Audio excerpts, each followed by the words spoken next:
Olá, olá, olá.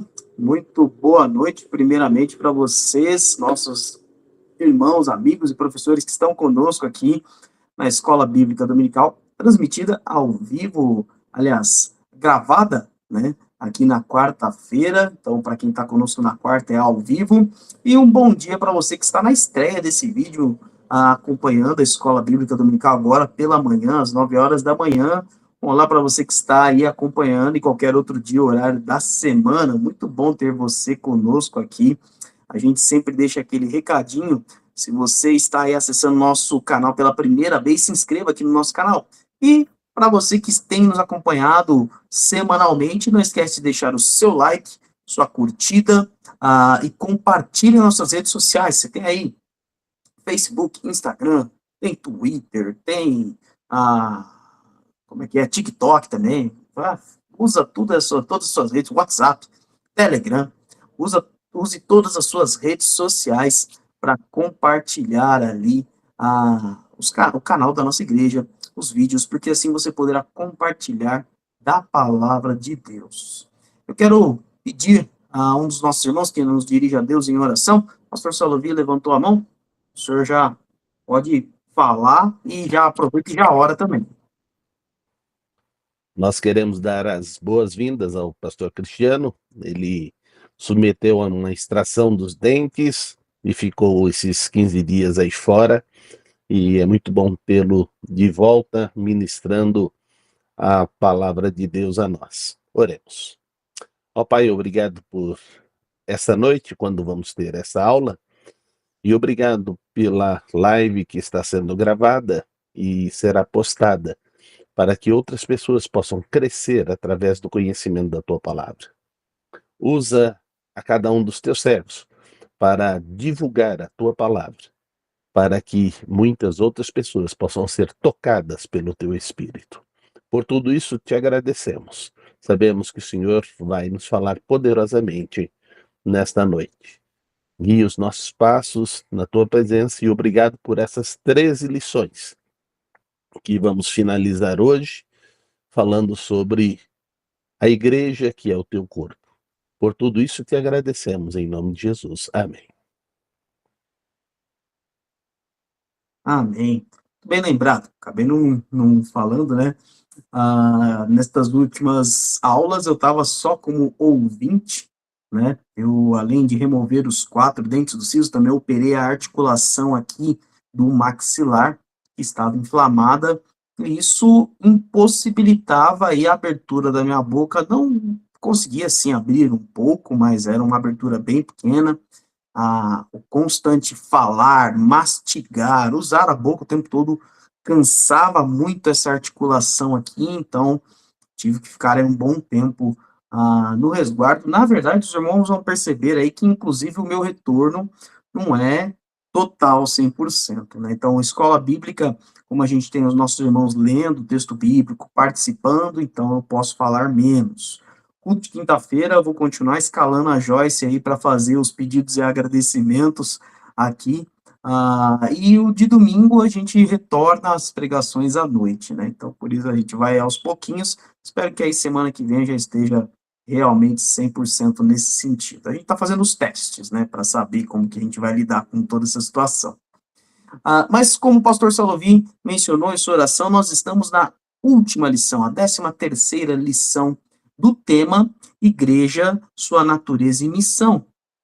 Passamos aí por 12 lições entendendo, primeiro, qual é a natureza da igreja e outras lições, dentre essas 12, qual é a missão da igreja e como ela se desdobra. Então, falamos de muitos assuntos diferentes, todos relacionados à missão da igreja. Esta última lição ela é um pouquinho diferente, porque não vai trabalhar nem conceito de missão nem de natureza, mas sim de tempo. E aqui nós estamos falando especificamente de tempos difíceis e a igreja. Vou pedir aí a um dos irmãos, me diga um versículo. Quem está com o esboço, não vale usar o versículo do esboço, tá? Me diga um versículo que você pensaria se estivesse passando por um tempo difícil por ser um cristão. Então, não estou falando agora por uma situação de saúde, por uma situação de falecimento, ou de alguma perda significativa, mas sim porque, por você ser um cristão, por você pertencer à igreja, você está passando por um tempo difícil. Que versículo que te vem à mente? Pode abrir seu microfone e falar. Vou ver se. Aqui a gente tem 3 mensageiras do rei e um embaixador do rei, né? Então vamos ver se os irmãos aí decoraram, porque para você subir de nível em mensageiras do rei, embaixadores do rei, você tinha que ter um monte de versículos de cor. Começava com 10, depois passava para 50, depois passava para acho que 100, e o último nível eram 400, se eu não me engano era isso. Então vamos testar. Irmã Enilce, vamos lá. Diga aí um versículo. Entrega o teu caminho ao Senhor, confia nele, e ele tudo fará. Salmo 37:5. Muito bom, muito bom. Então temos aí um texto para um cristão que anda em tempos difíceis por ser um cristão. A gente não está falando realmente de tempos de doença, porque doente, um cristão e um não cristão ficam. Falecimento, um cristão e um não cristão passam por isso, né? Perdas financeiras, um cristão e um não cristão passam por isso também. Desastres naturais, todo mundo que está envolvendo no desastre passa por isso também, mas só o cristão passa por perseguições por ser de fato um cristão. E nós temos aí, por exemplo, a nossa revista, ela sugeriu um texto para tempos difíceis. E é Isaías 40, versículo 31, que diz: Mas aqueles que esperam no Senhor renovam as suas forças, voam bem alto como águias, correm e não ficam exaustos, andam e não se cansam. Então, justamente, esse ponto que a gente vai pensar é quando estamos vivendo um tempo difícil por sermos discípulos de Jesus, por seguirmos a Cristo, por sermos chamados cristãos, a gente tem que entender que quem vai renovar não é a mudança da situação, da circunstância, do tempo.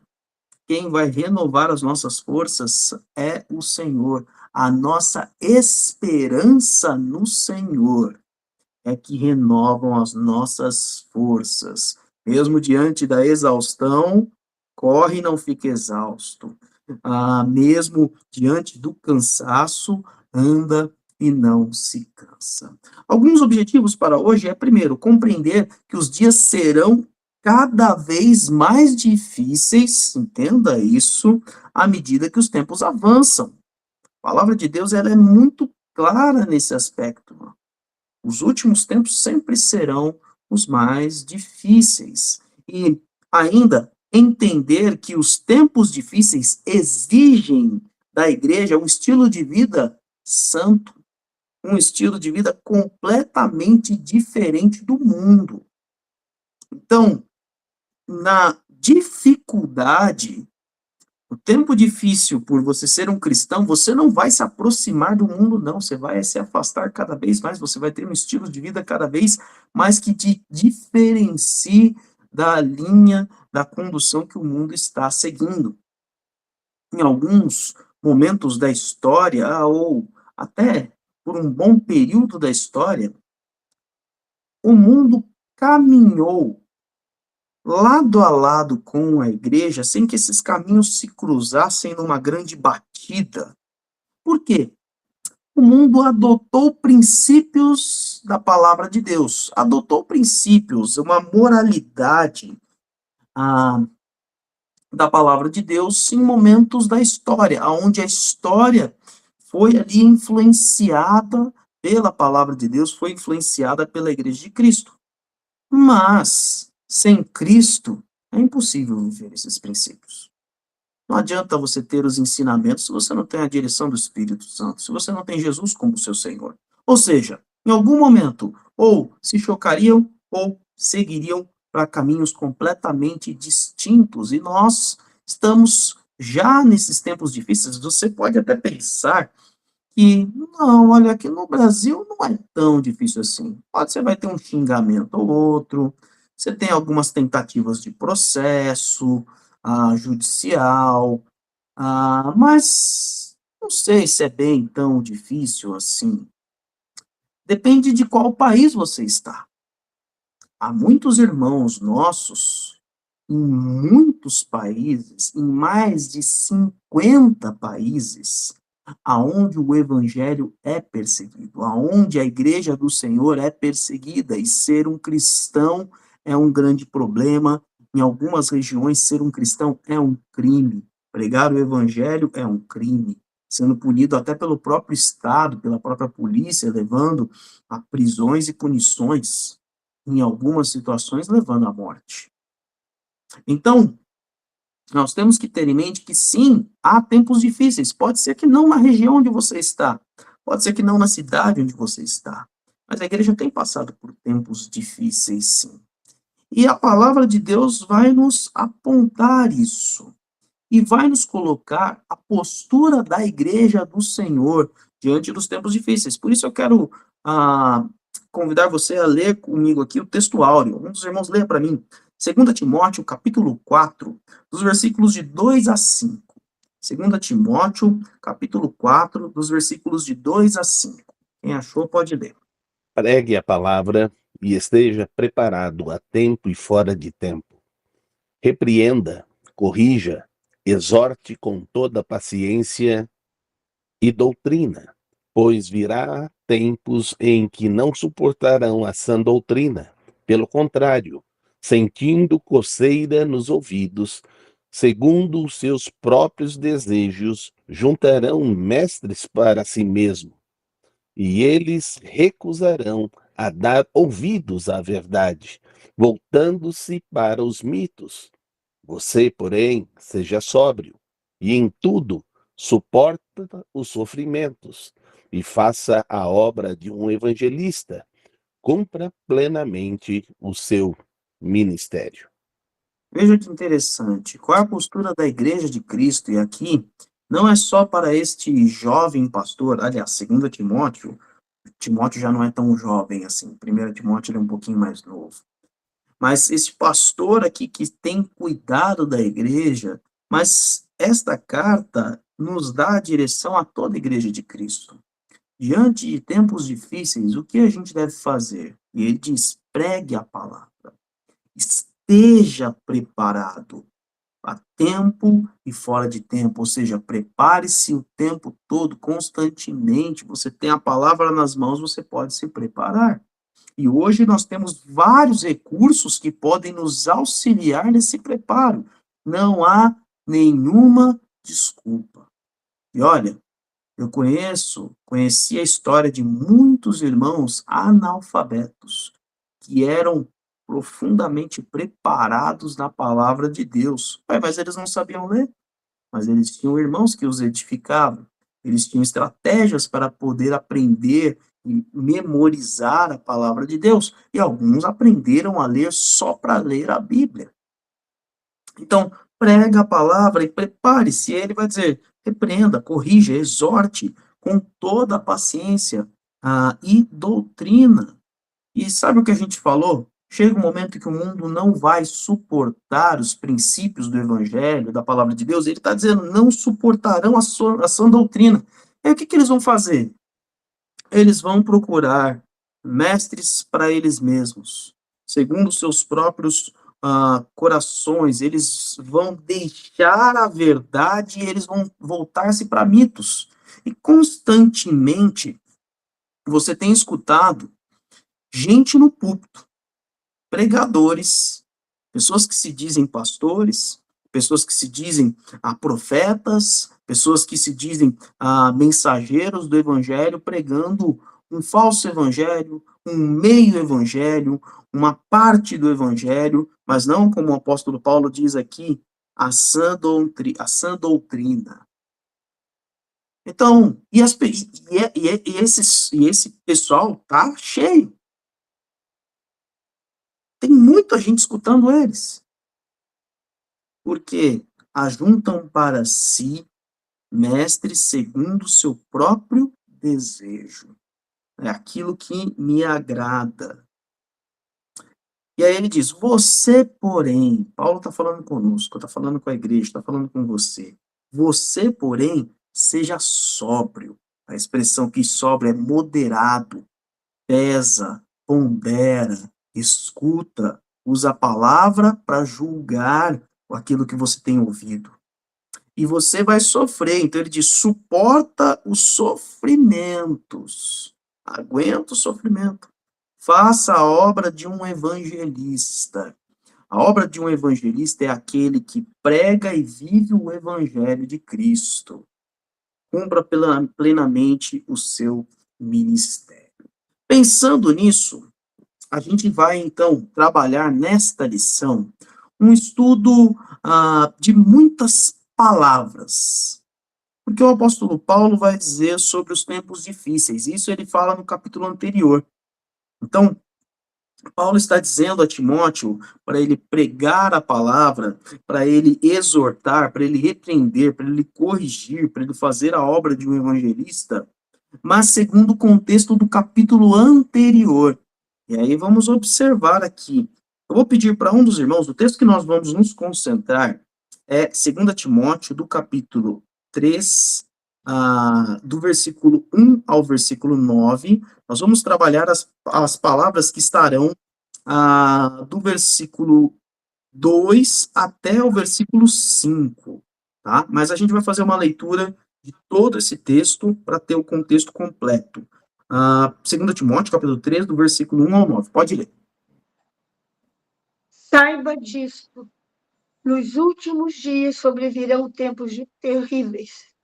Os homens serão egoístas, avarentos, presunçosos, arrogantes, blasfemos, desobedientes aos pais, ingratos, ímpios, sem amor pela família, irreconciliáveis, caluniadores, sem domínio próprio, cruéis inimigos do bem, traidores, precipitados, soberbos, mais amantes dos prazeres do que amigos de Deus, tendo aparência de piedade, mas negando o seu poder. Afaste desses também. São esses os que se introduzem pelas casas, conquistam mulheres instáveis, sobrecarregadas de pecados, as quais se deixam levar por toda espécie de desejos.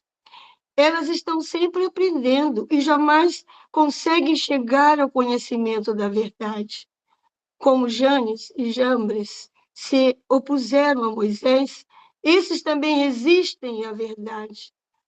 A mente deles é depravada, são repravados na fé. Não irão longe, porém, como no caso daqueles, a sua insensatez se tornará evidente a todos. Muito bem. Então, nós vamos trabalhar aqui essa verdade que o apóstolo Paulo diz: nos últimos dias sobrevirão tempos difíceis. É muito interessante, muito difícil trabalhar com a Bíblia quando ele diz sobre os últimos dias. Porque nós pensamos nos últimos dias sobre a vinda de Cristo, sobre o retorno de Cristo. E isso principalmente com base no que o próprio Jesus vai declarar em Mateus, capítulo 24, capítulo 25, são textos onde Jesus fala sobre os últimos dias.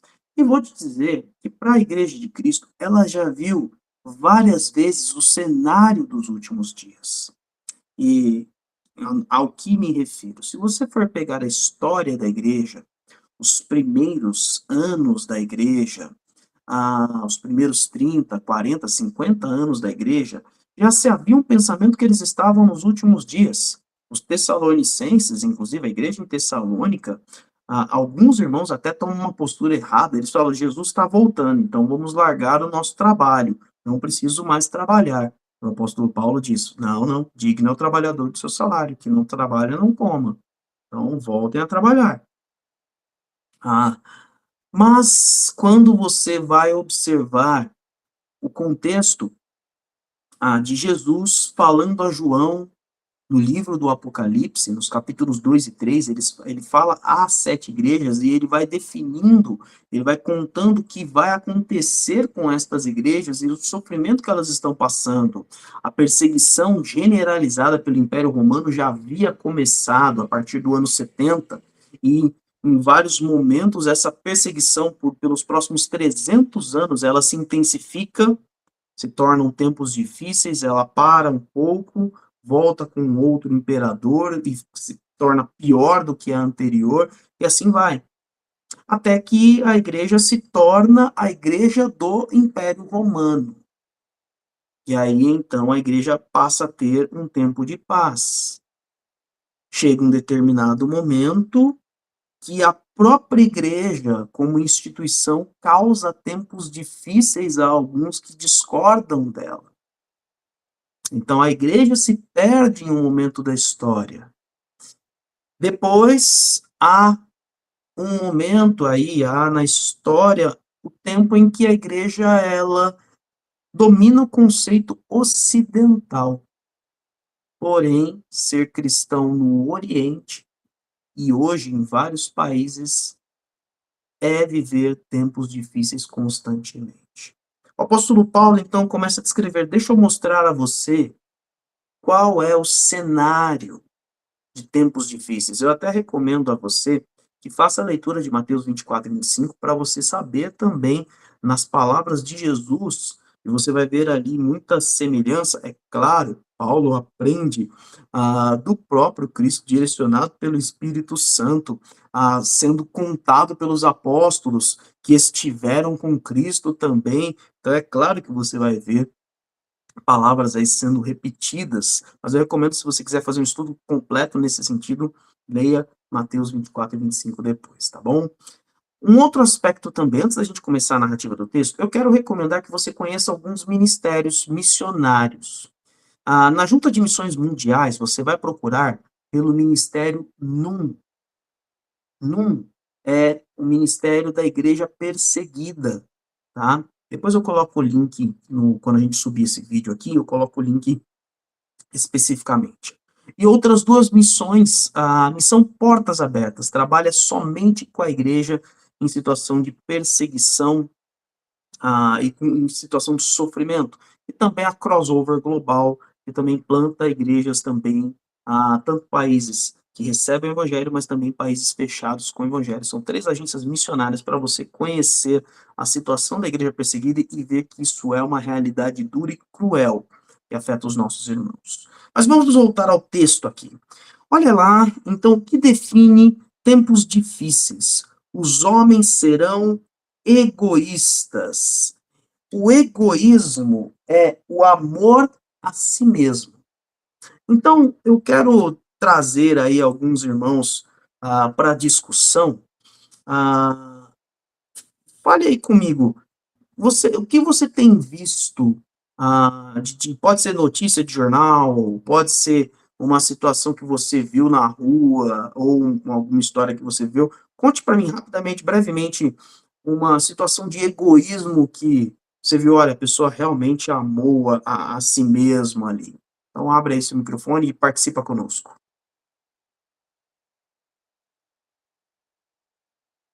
Mas não demora, não. Eu estava numa fila e então chegou uma pessoa idosa e eu cedi o lugar e fui para o final da fila. E a pessoa então ficou lá, a pessoa que estava na minha frente percebeu o que aconteceu e passou ela para frente e foi para o final da fila atrás de mim. Aí o primeiro foi também sentiu mal, deixou ela passar e foi para o final da fila. No final, todo mundo foi indo para trás e a fila ficou no lugar.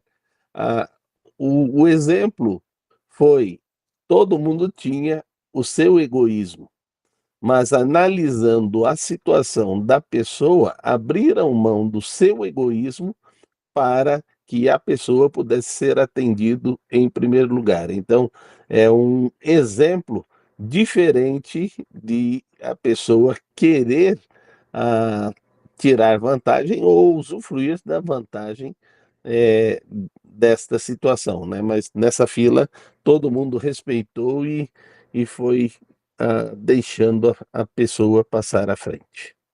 Se o egoísmo é, de fato, o problema e é o que revela os tempos de um dos aspectos que revela tempos difíceis, qual é a solução para o egoísmo? O que é o contrário ao amor a si mesmo? Não é uma pergunta retórica, é para vocês, alunos, aí participarem comigo.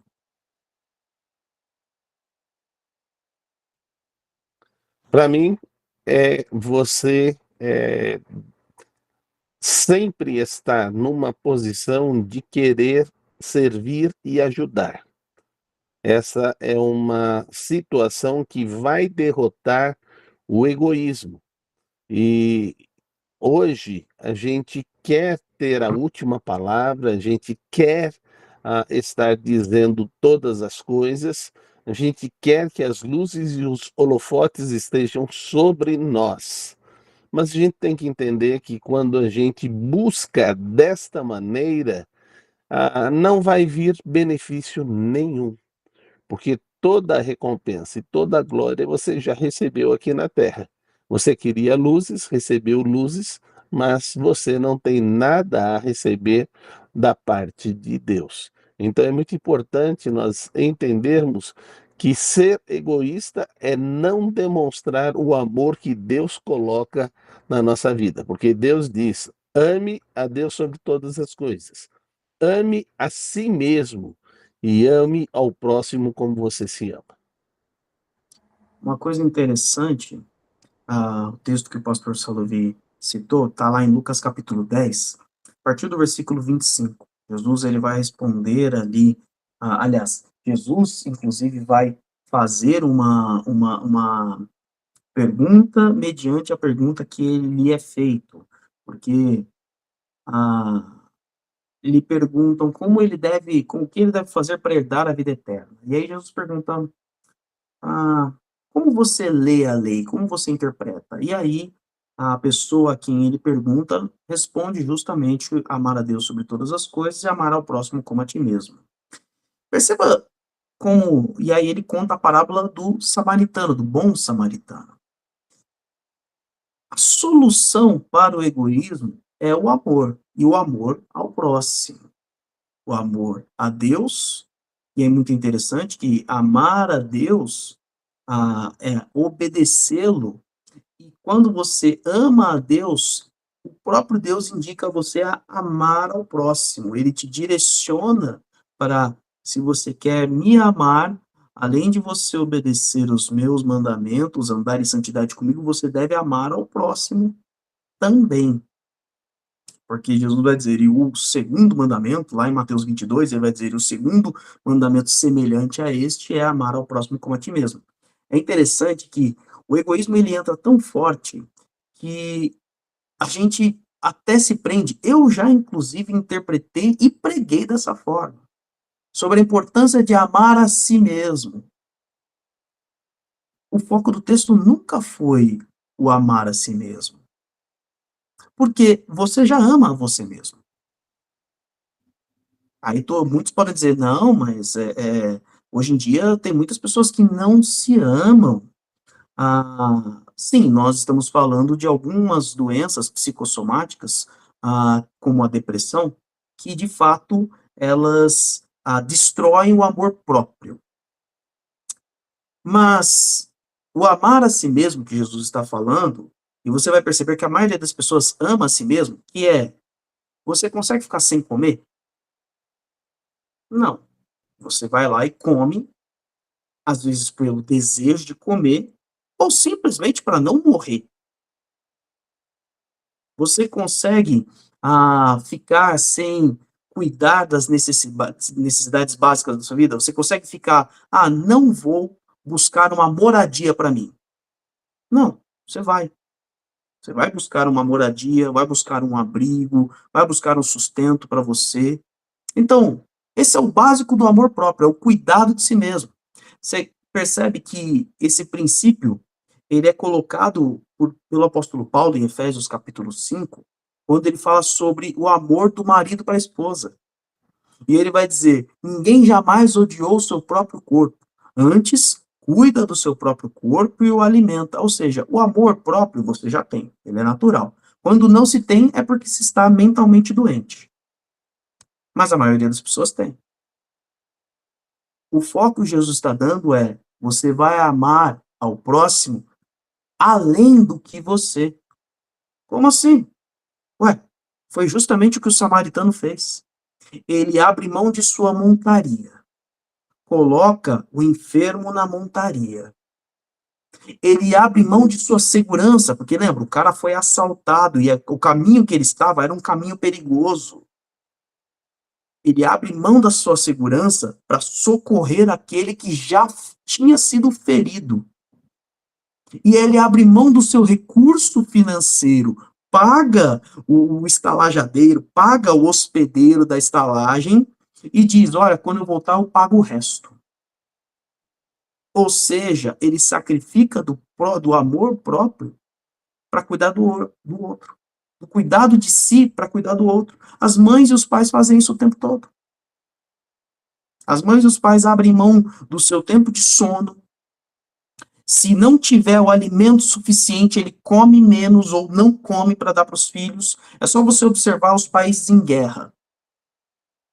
Se você observar aí alguns documentários dos países que estão em guerra e os refugiados desses países, muitas vezes as crianças estão comendo e os pais não comem porque não tem o suficiente. Então a criança come naquele dia, o pai fica 1 ou 2 dias sem comer. Isso é o amor próprio. Isso é que vence e destrói o egoísmo. O amor a si mesmo só pode ser destruído não com não vou ser egoísta. Não existe isso. É substituição. Amar ao próximo como você já ama a você mesmo. Ir além do que você tem.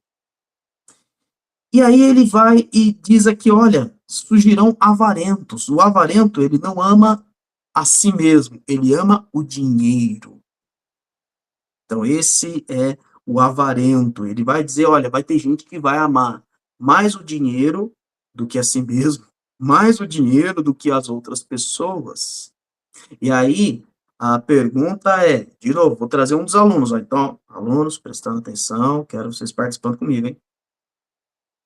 E não é só o pastor Salovi, viu? Porque vocês ficam só, fica só os dois participando aqui, parece que o pessoal não acredita que tem outros alunos aí, tá? Então, ó, qual é o segredo para vencer a avareza? Vamos aí. Pastor Salovi não vale agora, ele pode ir na próxima só. Deixar de amar o dinheiro.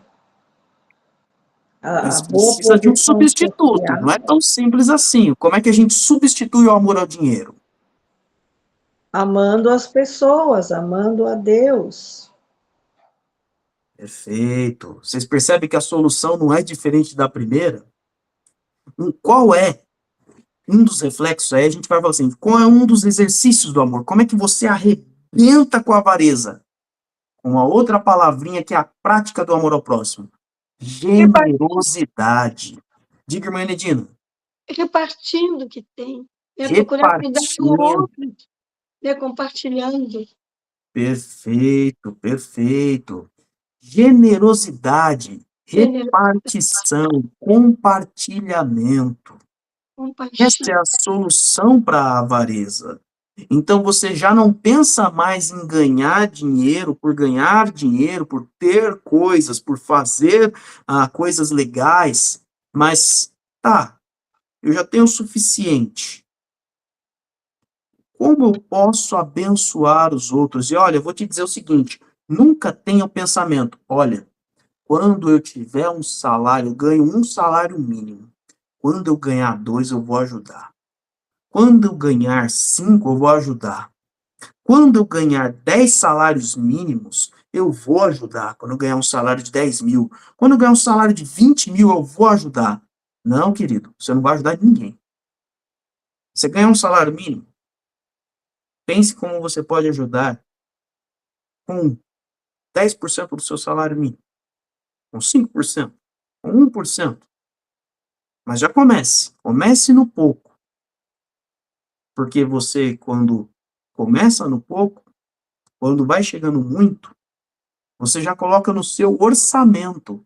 Opa, mas eu tenho que separar um recurso para ajudar pessoas. Porque quem não pensa na primícia, sempre vai colocar, o meu salário aumentou, eu pego todos os meus gastos e agora eu vou aumentar, né? Porque, poxa, eu preciso de um carro melhor, preciso de uma TV nova, preciso de um colchão novo, preciso de uma casa maior. E os seus gastos só vão aumentando. A generosidade começa na simplicidade, porque é o princípio, um dos princípios fundamentais do amor ao próximo. Não há amor ao próximo sem generosidade. E a gente fala tanto na questão do tempo quanto na questão dos recursos financeiros. A próxima palavrinha, aqui eu coloquei 3, porque as 3 elas abordam o mesmo contexto. São os presunçosos, arrogantes, e lá no versículo 5 ele vai colocar também os soberbos. Então, aliás, no 5 não, no 4. Então, presunçosos, arrogantes e soberbos. O presunçoso, na Bíblia, ele era aplicado como aquele que é orgulhoso ou ostentador. E aí entra junto com o arrogante. O arrogante é aquele que se supervalorizava, mostrava para os outros que ele tinha grande valor, e entra junto com o soberbo, que ele não só mostra externamente, como internamente ele se sente, não, eu sou importante. Você quer ver um princípio básico? O pastor Salovi trouxe um exemplo muito legal do que normalmente não acontece. Eu não vou ceder o meu lugar na fila porque eu sou importante. Eu tenho que passar na frente porque eu sou importante. Eu vou furar o sinal. Eu vou sair pelo acostamento e passar na frente porque eu não posso pegar o trânsito. Eu vou entrar na faixa de ônibus porque eu não posso pegar o trânsito. Eu sou importante. Percebe como é nas pequenas coisas? E isso é terrível, porque você vai crescer. Você vai ser cada vez mais importante, você vai assumir grandes cargos na empresa, sua empresa que você está gerenciando, que você é o dono, vai ficar maior, você vai galgar posições sociais aí no seu bairro, na sua cidade. E, gente, a sua vida vai ser uma desgraça para todo mundo, porque você é o importante. Esse é o grande problema nesses últimos tempos. Por que que não há o exercício do amor ao próximo? Por que que há o egoísmo, a avareza? Porque eu sou importante. Então, quando não há o amor ao próximo, há o orgulho, a arrogância, e você constrói sua vida em torno disso. Essa presunção que traz a ostentação, a tua vida vai girar para mostrar aos outros que você tem. E você é o que tem, até a hora de você não ter mais. E aí, muita gente entra em crise, muita gente lota os consultórios de atendimento, de psicologia, de terapia, porque descobre que todos que estavam ao redor dele estavam só pelo que ele tinha e não pelo que ele era. E ele mesmo descobre que não é muita coisa. E aí ele precisa se redescobrir. Então, queridos, a gente tem que tomar um grande cuidado com a arrogância. Você sabe de uma coisa interessante? Eu vi esse dado ontem. Você sabia? Presta muita atenção nisso. São pesquisas, são neurocientistas que analisam o comportamento cerebral. Eles põem uma maquininhas, eletrodos. Então, isso aqui não é estudo de observação, é estudo científico, tá? Você sabia que uma pessoa que fala sobre si mesmo, a gente gosta tanto de falar da gente. Falar da gente, sabe, contar a história de que você fez um negócio legal, incrível, até uma situação boa, ajudou pessoas, mas falar sobre si. Os neurotransmissores carregam o nosso cérebro com um prazer tão grande, semelhante a o dos vícios, semelhante ao uso de drogas, consumo de entorpecentes, semelhante à relação sexual. Então, todos os neurotransmissores de prazer, eles ativam no mesmo nível do que algumas situações ilícitas e algumas situações de grande prazer no relacionamento. Falar de si mesmo. Por isso, queridos, a gente gosta tanto de falar de si mesmo. Gosta tanto da soberba, da arrogância, da supervalorização. O cérebro fica ali, ó, pulsando. Há uma sensação gostosa. O grande problema é que isso vai destruindo o nosso mundo cada vez mais. Porque quando você acredita que você é importante, você não precisa respeitar o outro. Você não precisa se preocupar tanto. Não, tudo bem, o outro tem um problema, mas eu? Sim, eu tô vendo aquela situação difícil, mas eu não posso. Eu? Mas minha família? Mas meus filhos? E o outro continua abandonado. Aí nós entramos nas próximas duas, eu coloquei duas palavras juntas também, que vem na sequência ali dos arrogantes e presunçosos, vem o blasfemo, né? Depende da versão que você está lendo, você vai ver aí algumas palavras, o blasfemo, outros você vai ver o injuriador ou o difamador. E eu coloquei junto os caluniadores, porque a palavra blasfemo, ela tem várias aplicações. Normalmente, quando se fala contra Deus, quando se fala, se dirige uma ofensa a Deus, é o blasfemo. Mas a palavra blasfemo é simplesmente o que fala mal, o que difama, o que é repreensível, o que injuria, o que fala de maneira abusiva. E ela entra justamente junto com o caluniador. Ou seja, olha que interessante, presta muita atenção nisso.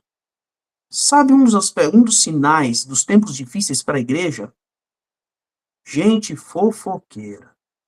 Gente que gosta de falar mal. E qual é um dos programas, não sei hoje, né? Mas pelo menos há 10 anos atrás, programas televisivos de maior audiência à tarde. À tarde está todo mundo trabalhando, teoricamente. Mas quem não estava trabalhando, ou quem tinha televisão no trabalho, ligava em programa de fofoca. Os programas de fofoca até 2010, é que a televisão aberta está começando a ter uma queda na sua audiência. Mas os programas de fofoca até 2010, eles bombavam à tarde. No YouTube, até então, aí você pensa, então isso aí é só quem acompanha a televisão. Não, um dos canais, eu acho que ele não dá mais tão forte assim, um canal se chamava Treta News. Ou seja, o canal da confusão, o jornal da confusão. E ele ficava falando das fofocas da internet, as brigas da internet.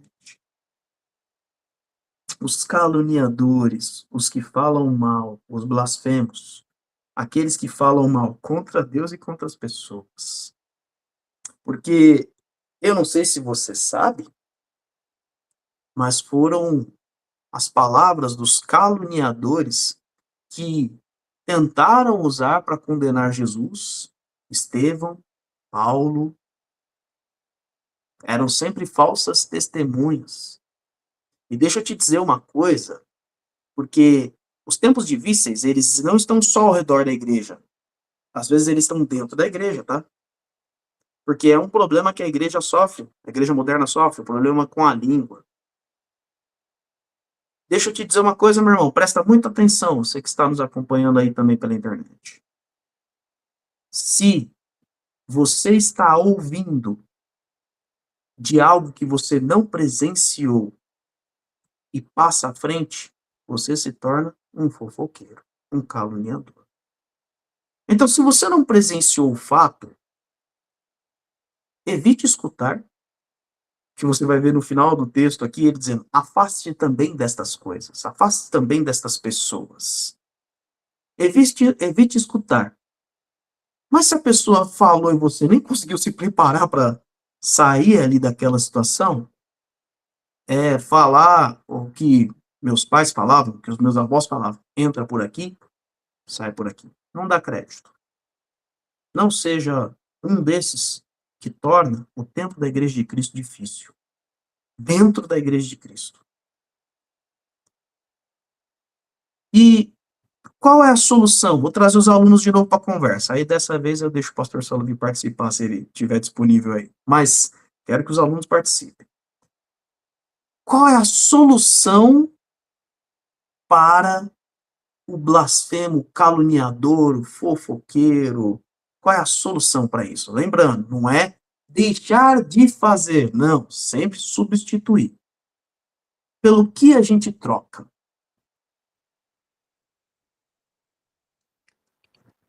Uma das coisas que seria importante é parar de ouvir. Porque se ele parar de ouvir, ele não vai compartilhar nada, não vai passar nada à frente. A outra coisa é perceber que o veneno que ele está lançando será um veneno que voltará contra ele. Quando as pessoas começam a descobrir que ele é a fonte de toda a calúnia, essa pessoa acaba ficando sem amigos e sem pessoas em volta dele. E ele então descobre que o mal que ele plantou agora é o mal que ele vai ter que viver. Muito bem. Um dos aspectos que a Bíblia nos ensina é, além de deixar, faça o seguinte, finalmente, irmãos, Filipenses capítulo 4, versículo 8, tudo que for verdadeiro, tudo que for nobre, tudo que for correto, tudo que for puro, tudo que for amável, tudo que for de boa fama, se houver algo excelente ou digno de louvor, pensem nestas coisas. Como é que eu venço a calúnia? Falando bem, bendizendo. A palavra bendito é aquele sobre quem se fala bem, né? Inclusive deu origem ao nome Benedito, que aí vem do latim, né? Então é aquele sobre quem falou-se bem. Fale bem, faça justamente ao contrário. Minha mãe, ela tem uma frase que ela diz, se não vai edificar, fique de boca fechada. Mas aí eu vou completar a frase da minha mãe. Se não vai edificar, fale aquilo que edifica. Então, essa é a solução para a calúnia desse mundo. Não gaste o seu tempo falando mal, mas além de não falar mal, não fique calado, porque a gente comete o erro de se omitir, de ficar calado. Não, fale bem. Procure aquilo que edifica. Próximas palavrinhas, que não é um conjunto aqui, né? Olha uma coisa interessante. Quando você fala assim, fim dos tempos, destruição do mundo, de perseguição à igreja, pessoas mentindo sobre os cristãos, raios, trovões, terremotos, fogo, enxofre, furacões. Geralmente, quando a gente fala sobre fim dos tempos, a gente pensa nisso. Mas olha que interessante que o apóstolo Paulo fala. Olha, nos últimos tempos serão difíceis porque as pessoas serão desobedientes aos pais. Acho que ninguém nunca pensaria que fim dos tempos estaria ligado à desobediência aos pais. E olha, se for isso, nós realmente estamos no fim dos tempos, viu? Porque, de fato, os filhos são desobedientes aos pais. Inclusive, o mundo está como está. Muitos erros são cometidos pelos adolescentes porque eles são desobedientes aos pais. Porque não escutam a voz da experiência. E é muito interessante que muitas vezes o pai e a mãe erraram. Os avós erraram. E eles estão dizendo ao filho, não erre como eu errei. Eu errei, eu sei o preço que se paga, eu sei o quanto custou. Então, não estou dizendo assim, não faça porque, você fez, eu posso fazer. O pai, às vezes, ele não se isenta. Ele não está falando assim, faça como eu fiz, porque, não, eu errei. Só que eu paguei um preço alto demais. E se você fizer, você vai pagar esse preço. Mas os jovens, os muito jovens, sempre acham que comigo não, eu vou ser mais esperto. Comigo isso não vai acontecer. E vou te dizer, sempre acontece. A desobediência à figura paterna, à figura materna, aos avós, que muitas vezes ocupam a postura de figuras paternas e maternas. A desobediência aos pais traz tempos difíceis à igreja do Senhor. Diga, irmã Nilce. Lembrando que desobedecer aos pais encurta o seu tempo de vida. De fato, honra teu pai e tua mãe, para que se prolongue os seus dias na terra que o Senhor te dá. Isso pode acontecer de uma maneira em que Deus, quem sabe, tire dias de vida seu, ou simplesmente não vai nessa festa, não vai nessa festa, não vai para esse lugar. E aí o jovem vai e lá está, nem procura, não, mas ele é tranquilo, ele não procura briga nenhuma, mas acidentalmente ele cai numa briga. Um filho de um casal, amigo nosso, um casal que estava lá no seminário, teve que sair correndo porque o filho dele foi baleado num bar. Teve confusão no bar? Não teve. Não teve briga. Só que um amigo dele arranjou confusão numa balada semanas antes. Ele não participou da confusão, mas ele estava lá. E o cara com quem o amigo dele brigou, marcou. Estava passando de carro, viu o rapaz no bar, achou que ele era da confusão e atirou nele. Então, graças a Deus, esse rapaz não perdeu a vida, passou por uma situação muito difícil, mas por não escutar os pais, quase pagou com a vida. Quase ali teve os seus dias na terra literalmente encurtados. Maiara, a irmã levantou a mão. Pode falar. Oi, pastor. O que a gente ouve isso era no seu tempo, o tempo agora é diferente, são outros. Agora é diferente, isso aí você fazia ou sabia ou acontecia na sua época. Agora é diferente. Pois é. E vou te dizer, meu querido jovem, adolescente, nunca é diferente, tá? Pode ser que o local seja diferente do local da onde seu pai ia. Pode ser que, aliás, pode ser não, com certeza, a pessoa com quem seu pai se relacionava era diferente. As músicas, o meio de transporte, essas coisas. Mas a maldade é a mesma desde que o pecado entrou no mundo, tá, querido?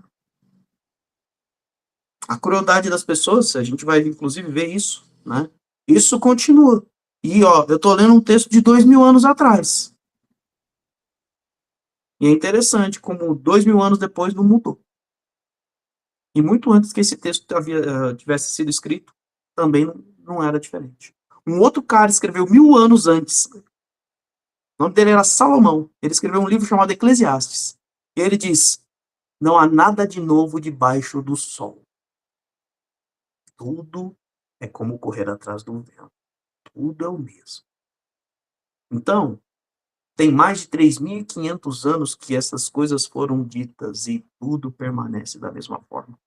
Não é diferente. Então, escuta teus pais. Solução para isso? Aí não tem outra. Obedeça o seu pai. Obedeça a sua mãe. Essa é a solução para desobediência. Ponto. Próximo aqui está aqui. Olha que interessante, também é uma outra situação. Você não vai, de novo, você pensa, fim dos tempos, destruição em massa, todas as guerras, e não sei o quê. E olha o que ele diz aqui, as pessoas serão ingratas. Ingratas. Sabe por que a gratidão ela é tão importante? A gratidão reconhece a graça.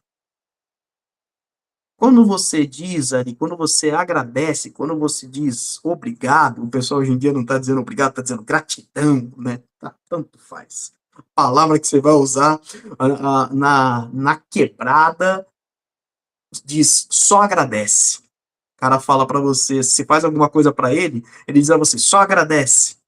Ele não está dizendo para você agradecer, ele está dizendo eu sou agradecido. É isso que ele está dizendo.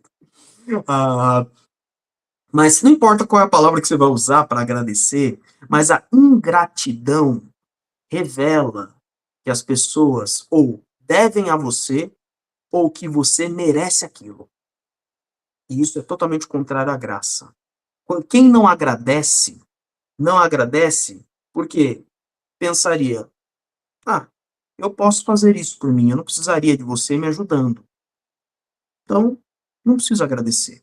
Ou, você está fazendo isso porque eu sou importante, olha a arrogância lá, olha o orgulho lá. Porque eu sou importante. Você está fazendo isso porque eu mereço. Você está me devolvendo. Sabe qual é o grande problema da gratidão, da ingratidão?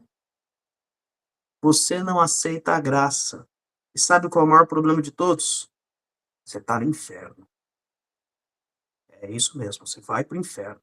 Porque quem não consegue reconhecer o mínimo de gratidão, de graça, de um ser humano, que é coisa simples, não consegue reconhecer a graça de Deus. O favor não merecido, a salvação que há em Cristo Jesus. Ou, Jesus me salvou porque eu sou importante. Ou, Jesus me salvou porque eu fiz por merecer. Tá entendendo o problema da ingratidão? Você não reconhece a graça de Deus. E não vai reconhecer a graça do homem também.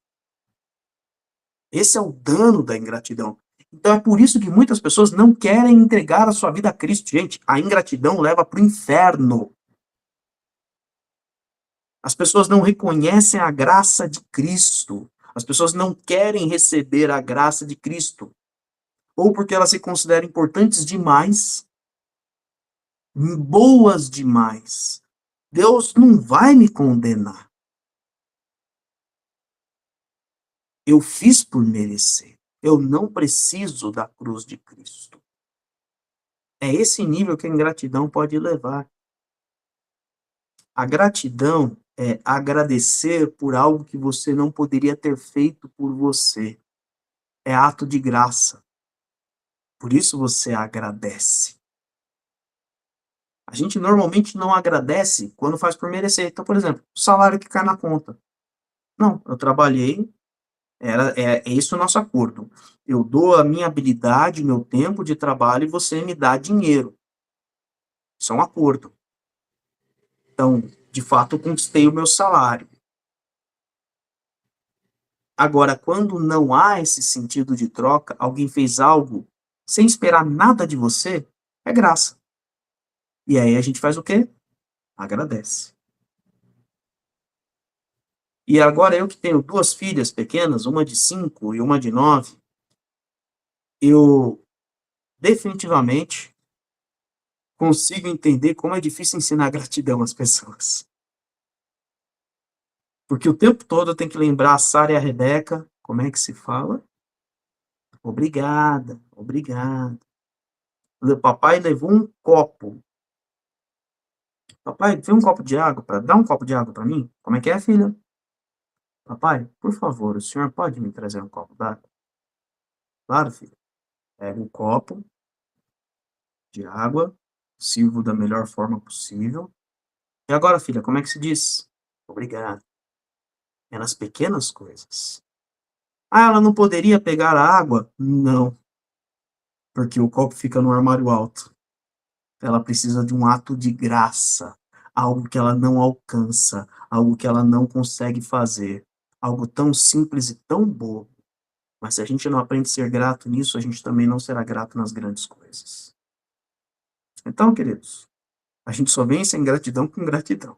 E agora a gente consegue entender o tamanho da importância do agradecimento. Vamos seguir. Próxima palavrinha, ele diz, nos últimos tempos, as pessoas serão ímpias. E aqui a gente precisa observar como que foi colocada essa palavra. Você vai ver em algumas outras versões, ele vai colocar a palavra irreverente. Se você ler na linguagem de hoje, ele vai colocar não terão respeito pela religião. Essa é a expressão. Então, o ímpio aqui não está se referindo ao que não é salvo. Ele está dizendo aqui do profano.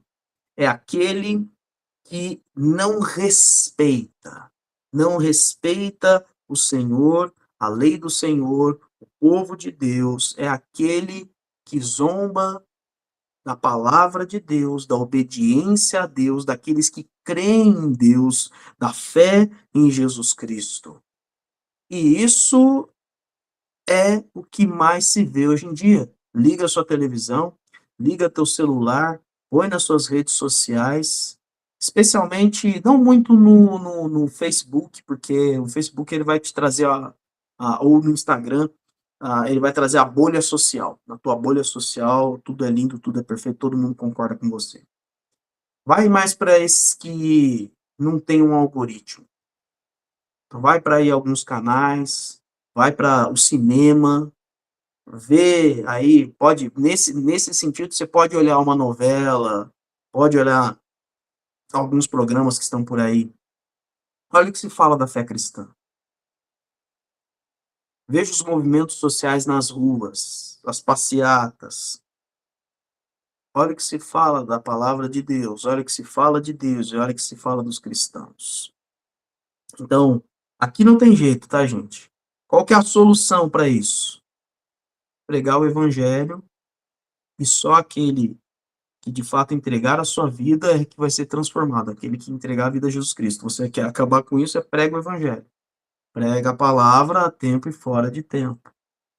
Certo? É a única solução e sabendo que só é solução para quem entregar a vida a Cristo. Isso então não vai ser maioria. Mas é algo que a igreja de Cristo vai enfrentar.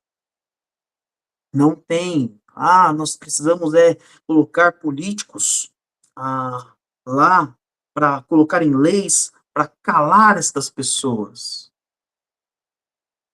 Não é isso que a palavra de Deus diz para a gente fazer. A palavra de Deus diz, prega a palavra a tempo e fora de tempo. Até porque o mundo dá voltas.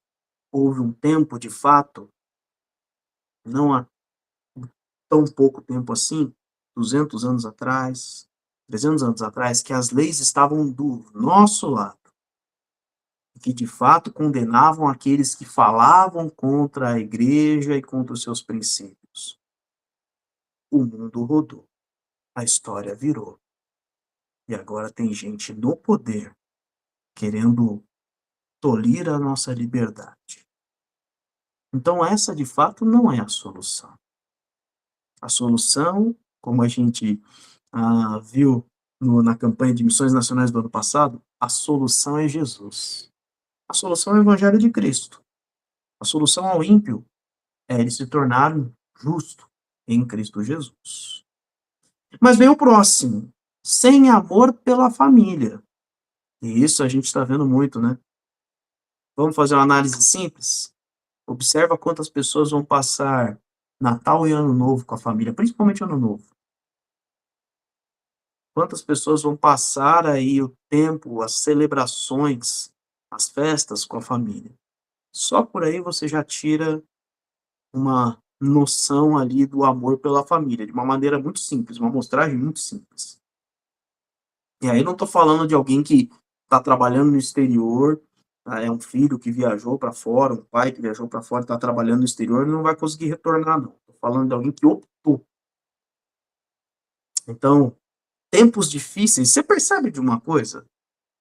Paulo não falou aqui, até agora, sobre as guerras, rumores de guerras, sobre maremotos, porque estas coisas são difíceis não só para a igreja de Cristo, isso é difícil para todo mundo. Um maremoto afeta todo mundo, um terremoto afeta todo mundo. Os tempos difíceis para a igreja está no comportamento. É isso que vai trazendo a dificuldade. E aí, ele vai dizer aqui os irreconciliáveis. Isso aqui afeta a igreja de Jesus dentro dela de um jeito. Você já ouviu aquele dizendo, não perdoo? Isso eu não perdoo. Isso não. Para mim, fez isso, ele fez isso, acabou. O irreconciliável é aquele que, primeiro, não foi reconciliado com Cristo. Porque aquele que é reconciliado com Cristo tem o poder de Cristo, a gente vai falar sobre o poder daqui a pouquinho, é um dos últimos, para reconciliar todas as coisas. Não estou dizendo que o que a pessoa fez não tenha machucado, não tenha doído muito. Não estou dizendo que você vai reconstruir o relacionamento e tudo vai ser. Eu estou falando sobre perdão. O Filho de Deus tem poder para perdoar todas as coisas, porque ele foi perdoado de todas as coisas. A filha de Deus tem poder para perdoar todas as coisas, porque ela foi perdoada de todas as coisas. Deus dá este poder aos filhos de Deus. Mas hoje você tem guerras porque nações não conseguem se perdoar. Governantes não conseguem se perdoar. E há conflitos que estão há 60 anos aí, há conflitos que estão há 300 anos aí, porque lá atrás ele fez, porque lá atrás ele fez, porque lá atrás ele fez, porque lá atrás ele fez. E as nações são irreconciliáveis. Você tem tempos ali em que agora nós não vamos ter conflito, mas já qualquer motivo é motivo, qualquer situação é situação. E o que tem trazido para dentro da igreja essa dor não é só de uma nação onde a igreja está, que está em guerra porque essa nação é irreconciliável, mas dentro da igreja. Irmãos que se separam. Eu vou para uma outra igreja. Por quê? Arranjou uma confusão tão grande e não quer perdoar. Não quer se reconciliar, querido. E aí alguns dão a desculpa. Não, prefiro mudar de igreja para não causar problema. Não, querido. Você pertence a Cristo. Você se reconcilia. Você perdoa, você pede perdão. A irreconciliação tem que ser uma característica do mundo, não da igreja de Cristo. Não de um filho ou de uma filha de Deus. E aí, como é que a gente resolve a reconciliação? Aquele que pertence a Cristo, o perdão. Aquele que não pertence a Cristo, o evangelho para aprender a perdoar. Então, prega o evangelho para conhecer o perdão de Deus. Só quando conhecer o perdão de Deus, querido, você quer acabar com o conflito no Oriente Médio? Você quer acabar com a guerra entre Israel e países muçulmanos? Prega o evangelho. Prego, o que você tem que orar não é pelo fim do conflito. Você pode orar pelo fim dessa guerra, como você orou pelo fim da guerra que foi em 2006, como o outro que foi em 1964, como o outro que foi, e assim vai. Tá? Você pode orar pelo fim dessas guerras, mas o fim dessas guerras está num povo convertido a Jesus, que conheceu o perdão de Cristo e pode perdoar a matança dos seus pais. Pode perdoar a aniquilação da sua família inteira. Só o perdão de Cristo traz. Então, ore pela pregação do evangelho no Oriente Médio inteiro. Aí acaba com a irreconciliação. Só assim. Próxima palavra, sem domínio próprio. Ou melhor, próximas palavras. E aí você vê o descontrole, o libertino.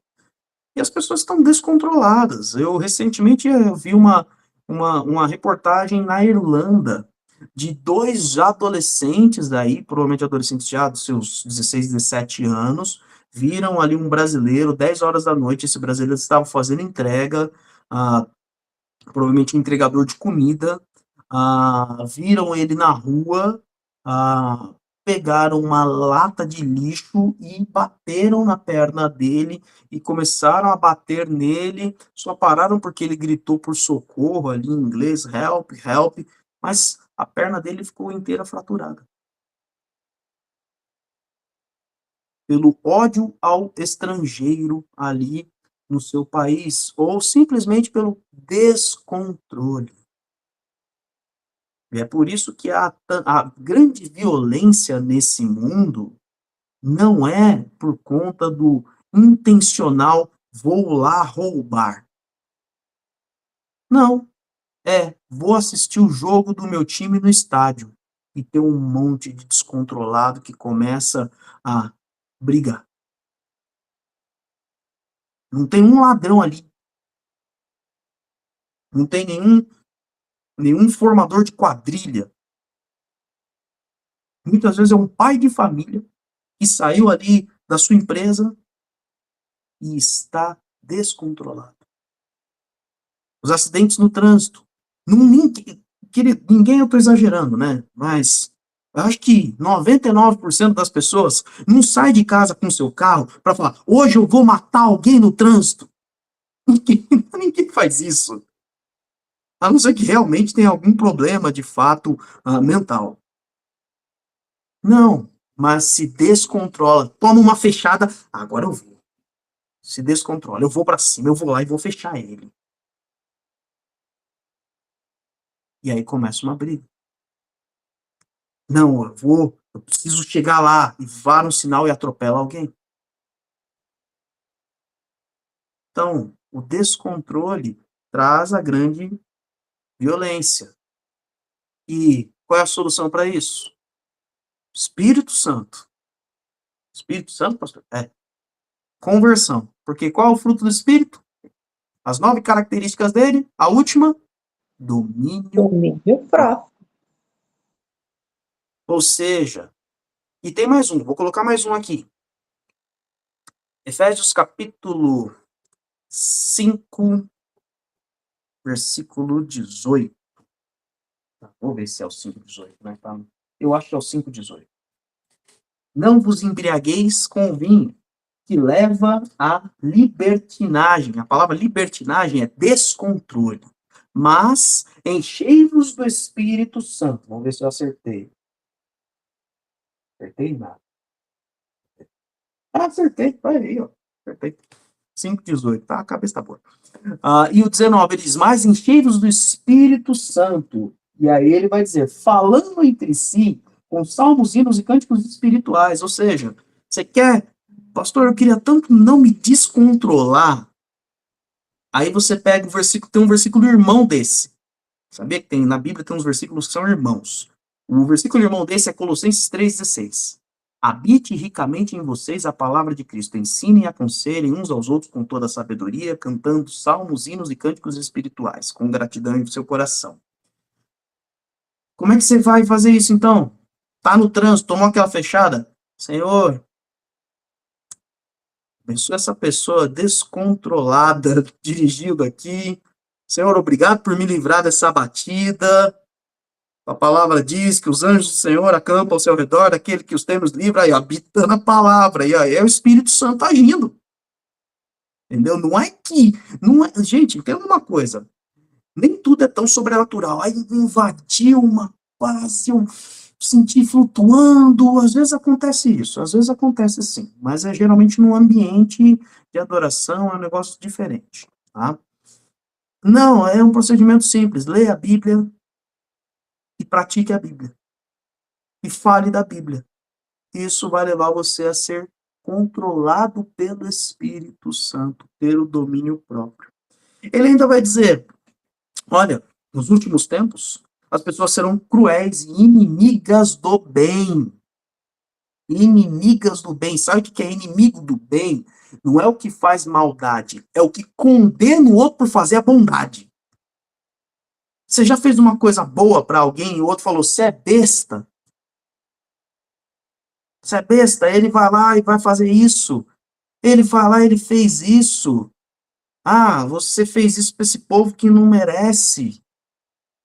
Ah, você fez isso e você perdeu. Tá, o outro até precisava, mas agora você ficou sem. Isso é besta. Ser inimigo do bem não é o vilão da novela, o malvadão. Ah, não, não, não. É o que condena o amor ao próximo. Que absurdo você amar o outro desse jeito. Senhor, Jesus, quer que nós oremos para que chova fogo do céu sobre essas pessoas.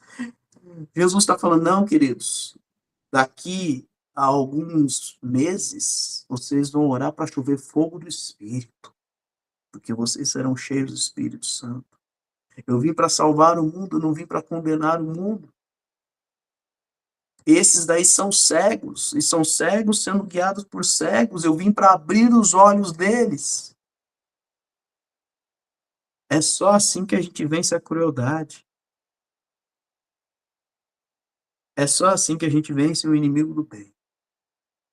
Avançando aqui, até por conta do tempo, nos últimos tempos as pessoas serão traidoras. E olha, a Bíblia diz para você não ser um traidor, porque traidor sempre vai fazer parte do seu convívio. Nossa, que absurdo, pastor. Não, não quero. Jesus tinha um ali e ele sabia. E ele, em momento algum, afastou. Percebe isso? O cara, imagina você chamar alguém sabendo que esse vai trair. Não, você não deve ser um traidor. Ele ainda vai dizer, serão precipitados. O precipitado é o apressado, é o ansioso, é o que mete os pés pelas mãos. Você quer ver uma coisa que está destruindo o mundo? Hoje você tem as bets. O que são as bets? São as casas de apostas eletrônicas. Então, antigamente você tinha o cassino, você ainda tem em alguns lugares o cassino, você tinha o bingo, e agora você tem uma casa de aposta que tá. Eu tô procurando meu celular, mas meu celular eu tô usando aqui. Tem um outro aqui, ó. Tem agora a casa de aposta aqui. E, gente, todo mundo fica condenando ali os bets, a mídia condena, mas eu assisto televisão e tem propaganda de bet na TV. Eu ouço rádio e algumas rádios que eu falei, nossa, a rádio é séria, e daqui a pouco vem uma propaganda de bet. Aí eu vou lá no YouTube e tem propaganda de bet. Tá tudo quanto é lugar. O bet tem a ver com essa precipitação, sabe por quê? São pessoas tentando enriquecer rápido. Precipitados. Metem os pés pelas mãos. Põe o carro na frente dos bois. Apressado. Querido, Deus não faz nada com pressa. A solução para o precipitado é a paciência. Diga, irmã Nilce. Interessante que esse item precipitado tem tudo a ver com o de baixo, né? Mais amantes dos prazeres do que amigos de Deus. Muito bom, irmã Nilce. Obrigado pelo gancho. E, de fato, veja que interessante. Os tempos difíceis para a igreja são aqueles que são mais amantes dos prazeres do que dos amigos de Deus. E, de fato, tem muita gente que troca a igreja pelos prazeres. E a gente pensa nos prazeres sempre uma coisa profana. É o adultério, é a prostituição, é a pornografia. Não, querido. É simplesmente você trocar as coisas de Deus pelas suas coisas. Pelas coisas que você ama. O tempo com Deus, pelo tempo que você já percebeu. Várias vezes, quando você fala sobre leitura bíblica com alguém, sobre tempo de devocional, a pessoa diz, não tenho tempo. Não, não é que você não tem tempo. É que você tem prazeres maiores do que ser amigo de Deus.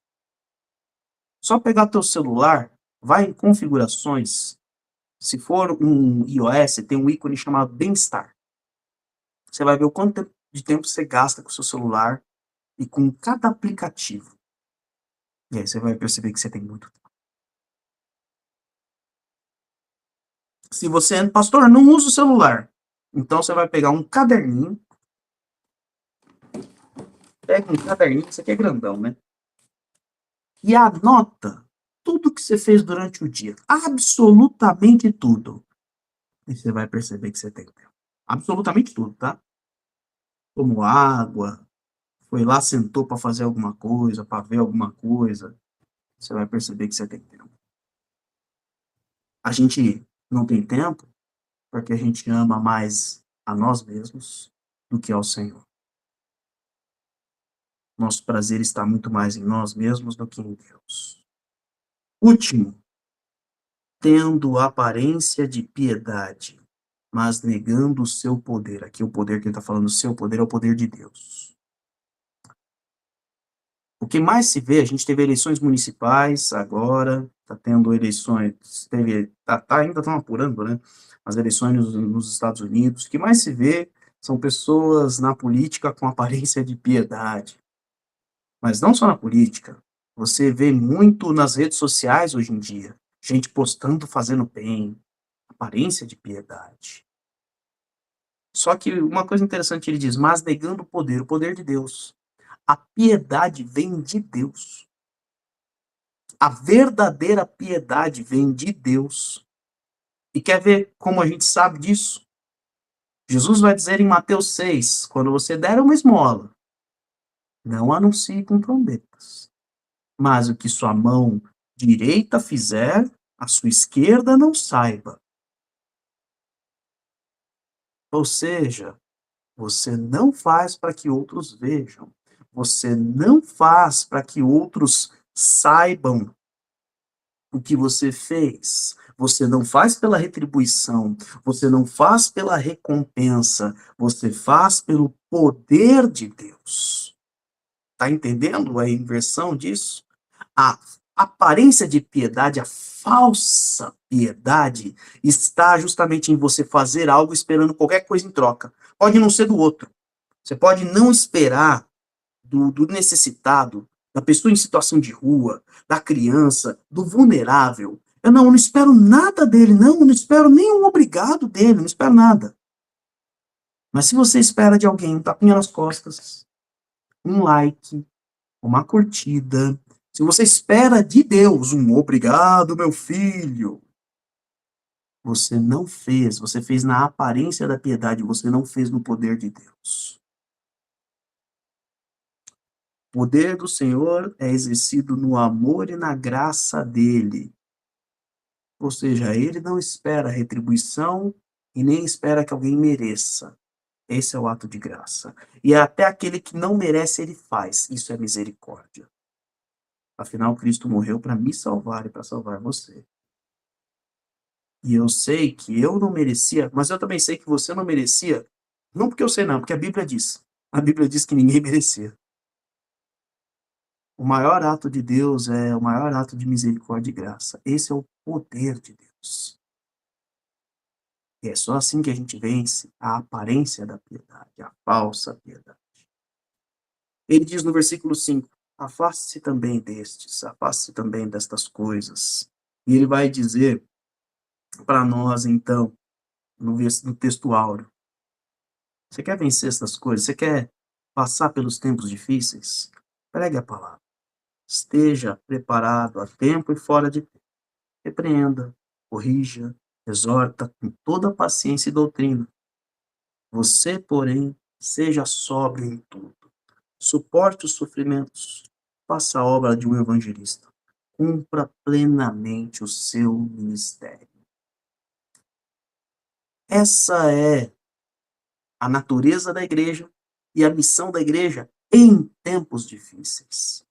Seja aqui no Brasil, por uma perseguição psicológica, uma perseguição intelectual, que é o que a gente sofre aqui, seja pelos nossos irmãos que estão na Ásia, na América Central, aqui na América do Sul, mais ao norte, seja pelos nossos irmãos do norte da África, essas regiões que eu estou descrevendo são as regiões onde o evangelho é perseguido, e estes ali intencionalmente são perseguidos, são aprisionados, suas casas são demolidas, são queimadas, suas famílias são espancadas. A igreja passa por tempos difíceis, pregando o evangelho do Senhor, porque é no Evangelho do Senhor que a nossa esperança é renovada. E é no Evangelho do Senhor que as pessoas são transformadas. E, de fato, com todas essas 13 lições, nós tenhamos entendido qual é a natureza e qual é a missão da Igreja de Cristo. Amém? Obrigado pela presença dos irmãos conosco durante não só a aula de hoje, mas de todo o trimestre. Obrigado, pastor Salovi, que esteve aí conosco não só ministrando as aulas, mas também esteve um pouquinho mais aí substituindo as aulas que eu ministraria em todo esse período. Que Deus abençoe sua vida. Não esqueça, se você não é inscrito no canal da igreja, se inscreva aqui no canal. Compartilha, deixa seu like nas redes sociais aí e esteja conosco nas outras programações. Nós estamos com a nossa programação presencial ali na rua José Mascarenhas, 1789, Vila Matilde, São Paulo. Estamos ali no salão de festas da igreja, enquanto o templo está sendo reformado. Deus abençoe sua vida. Uma boa semana. Obrigado, pastor. Os ensinamentos de hoje foram aqueles conclusivos de toda essa série sobre a igreja. Muito precioso. Muito bom. Deus abençoe, queridos. Amém. Muito Fiquem com Deus.